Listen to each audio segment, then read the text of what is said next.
When we think about our priorities in life, is your relationship something that you value enough that you want to create it by design, or is it something that you want to just let happen?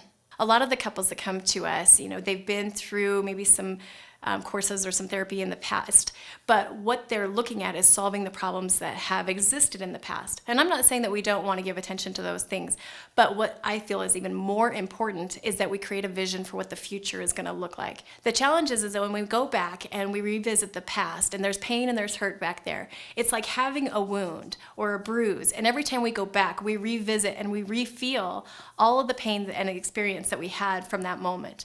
And none of that takes us in the direction where we want to go, which is in creating a new spectacular relationship.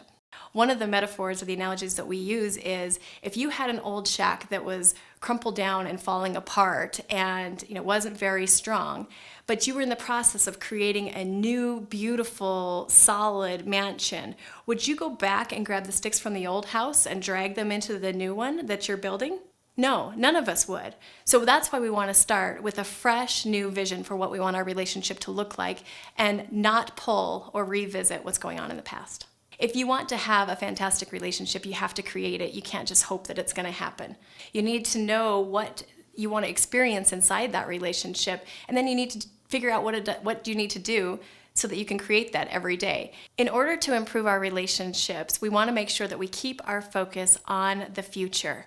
So part of that consists of, what do I want this dream relationship to look like? Do I want love? Do I want passion? Do I want spontaneity? Do I want intimacy? And if I do, what needs to happen in order for me to experience those things every single day? One of the miracles of having a relationship is having that vision, that dream out there in front of you. And what's so important about that vision is that it gives you something to come back to look at. Because life is going to come along. It's going to hit you from this side and that side. It's going to knock you down. It's going to pull you back. But if you've got that vision to get back on course with, each time you come back to that, you remember why you're together. And when you remember why you're together and where you're going, it makes it a whole lot easier to be grateful for the valleys as well as the peaks.